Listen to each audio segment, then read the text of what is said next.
이번에는 두드러기 치료법에 대해서 알아보도록 할 건데요. 제 체험담을 한번 얘기해 볼게요. 제가 한 10년 전에 마트에서 냉동 우동을 사서 이제 집에다 이제 보관을 했는데, 어떻게 하다 보니까 한 유통기한이 한 하루 정도 지난 것 같아요. 근데 이제 버리기가 아까워서 제가 그거 한번 먹었어요. 먹었는데 이렇게 먹는데 약간 느낌이, 참 우동이 약간 MSG가 엄청 많다는 느낌? 그리고 뭐 이렇게 맛이 좀 화학 첨가제가 되게 많다는 느낌이 좀 들었거든요. 뭐 상했다는 느낌은 없었는데, 하여튼 그래서 먹었는데, 먹고 나서 한두 시간 있다 보니까 막 두드러기가 막 올라오기 시작하는 거예요. 실제로 막 온몸에서 올라오고, 나중에는 이렇게 얼굴까지 막 아주 새빨갛게 붉게 올라오니까 갑자기 이제 겁이 나더라고요.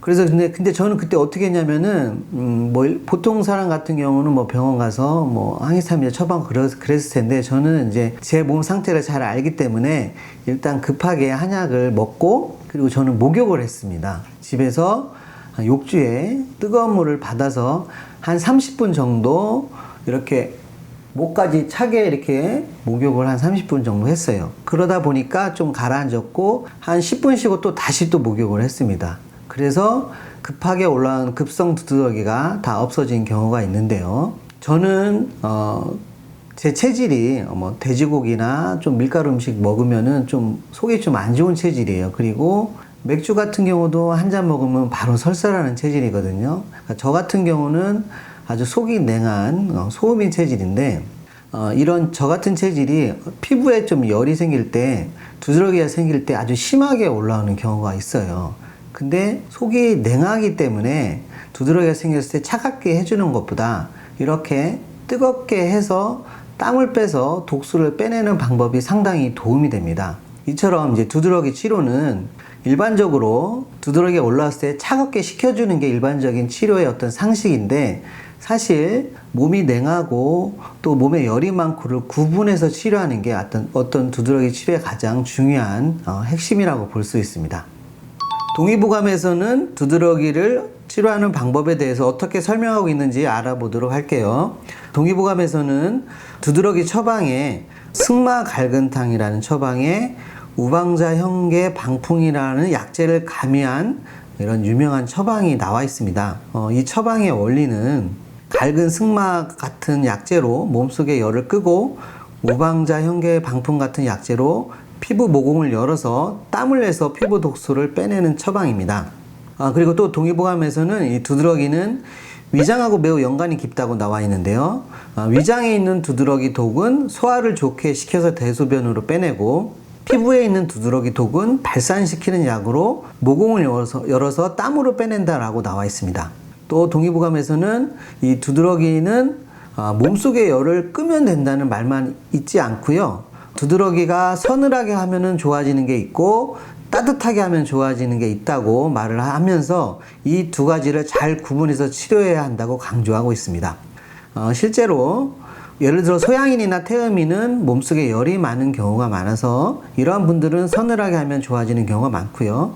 소음인이나 태양인 같은 경우에는 몸속이 찬 경우가 많아서 이런 분들은 오히려 따뜻하게 해야 좋아집니다. 요약을 하면 동의보감에서 제시하는 두드러기의 3대 치료 원칙이 있습니다. 첫 번째, 몸속이 차면 따뜻하게 하고 몸속에 열이 많은 사람은 열을 식힌다. 그리고 두 번째, 발산시키는 약으로 피부의 모공을 열어줘 땀으로 독소를 빼낸다. 그리고 세 번째, 소화기를 좋게 하는 치료법을 사용하여 대소변으로 독소를 빼낸다. 이게 동의보감에서 얘기한 두드러기 치료의 가장 큰 원칙입니다. 그래서 실제로 급성 두드러기가 생겼을 때는 소화제 같은 약을 먹고 목욕을 하고 땀을 빼서 피부에 독소를 빼내면 실제로 많이 좋아집니다. 물론 이제 만성 두드러기는 그 몸속에 찬지 더운지 구분해서 그 균형을 맞춰주고 피부에 독소를 빼내는 걸 좀 지속적으로 하면은 치료가 되겠죠. 그리고 동의보감에서 두드러기에 대한 기타 참고 내용이 나와 있는데요. 얼굴에 두드러기가 생기는 거는 위에 열이 있어서 그렇다고 나와 있고요. 그리고 날씨가 차면 심해지는 두드러기에는 탱자 열매 달인물을 먹으라고 합니다. 실제 민간에서 많이 사용하는 방법입니다. 그리고 이제 산후에 생기는 두드러기에는 잉어가 좋다고 나와 있고요. 약초명이 누로라고 해서 절구대 뿌리라는 약초가 있는데 이게 두드러기에 좋다고 나와 있습니다. 자, 그렇다면 만성 두드러기 환자의 한의학적인 유형에 대해서 자세히 알아보도록 할게요. 첫 번째로 노인분들이나 허약하신 분들, 그리고 수면이 부족하고 또 가로를 많이 하시고 자궁이나 아랫배가 냉한 사람들은 혈액순환이 안 돼서 몸이 차면서 열이 뜨는 그런 상태가 되는데요. 실제로 이런 유형의 환자들이 만성 두드러기 환자 중에서 많이 있습니다. 이런 유형의 환자들은 우리가 허혈증이 있다고 보는데요. 증상의 특징은 낮에는 괜찮은데 오후나 야간에 두드러기가 심하게 나타나고 또 갈증이 있고 피부 쪽으로 열이 아주 심하게 발생합니다. 따라서 이런 분들은 혈액을 보충하고 혈액순환을 잘 되게 하면서 피부의 독소를 빼내는 게 근본적인 두드러기 치료법이 되겠습니다. 그 다음에 위장이 냉한 그런 체질의 어떤 유형인데요. 실질적으로 평소에 위장이 찬데 그 상황에서 기름진 거나 밀가루 음식을 많이 먹고 또는 맥주도 마시고 또 찬 음료도 많이 먹고 이런 찬 거를 자주 먹는 식습관으로 위장이 찬 상태에서 노폐물이 많이 쌓이게 되면은 이때 두드러기가 생기는 환자들은 주로 팔다리가 잘 붓고 또 평소 메스껍고 더부룩한 경우가 많습니다.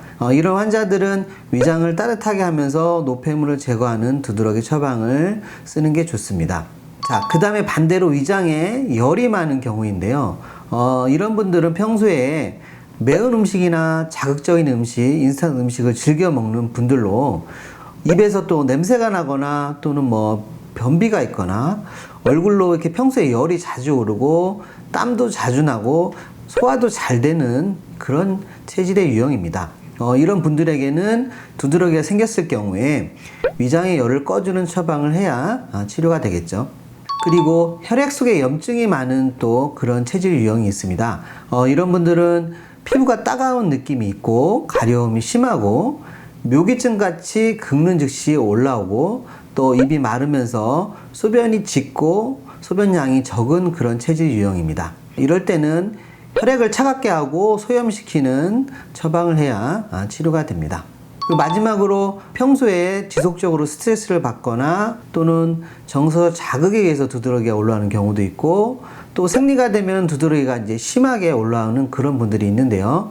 이런 분들은 기혈이 막혀서 두드러기가 생기는 경우입니다.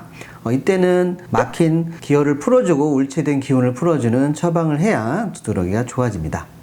이렇게 만성 두드러기를 치료할 때는 몸속에 어디가 차고 또 어디가 또 열이 있고 또 어디가 막혀 있는지를 정확히 파악해서 거기 체질에 맞게 처방을 해야 정확하게 효과적인 치료를 할 수 있습니다. 우리가 두드러기 왔을 때 이제 가려움증을 일상적으로 생활법으로 해결하는 방법이 되게 중요하겠죠. 한방적으로 이 두드러기 때문에 생긴 가려움은 피부에 열이 몰리면서 모공이 막혀서 그 열이 못 나가기 때문에 그 가려움이 생긴다고 봅니다. 그래서 그 가려움을 해결하려면은 피부의 열을 꺼주는 게 가장 중요한데요. 피부의 열을 끄는 방법이 두 가지가 있어요. 하나는 차갑게 하는 방법이 있고 두 번째는 뜨겁게 해서 발산시켜서 땀을 내서 피부의 열을 끄는 방법이 있습니다. 만약에 몸에 열이 많은 분들 같은 경우는 차갑게 하는 방법도 나쁜 방법이 아닌데요. 반면에 몸이 냉하고 허약하고 기운이 없고 이런 분들은 실제로 차갑게 하게 되면 일시적으로는 가려움이 완화되지만 결과적으로 더 심하게 되는 경우가 있습니다. 그래서 이런 분들 같은 경우에는 오늘부터 뜨겁게 해서 예를 들어서 목욕을 한 30분 하시거나 반신욕을 하시거나 그 다음에 유산소 운동을 꾸준히 하시면은 이 두드러기의 가려움에서 많이 벗어날 수 있을 겁니다.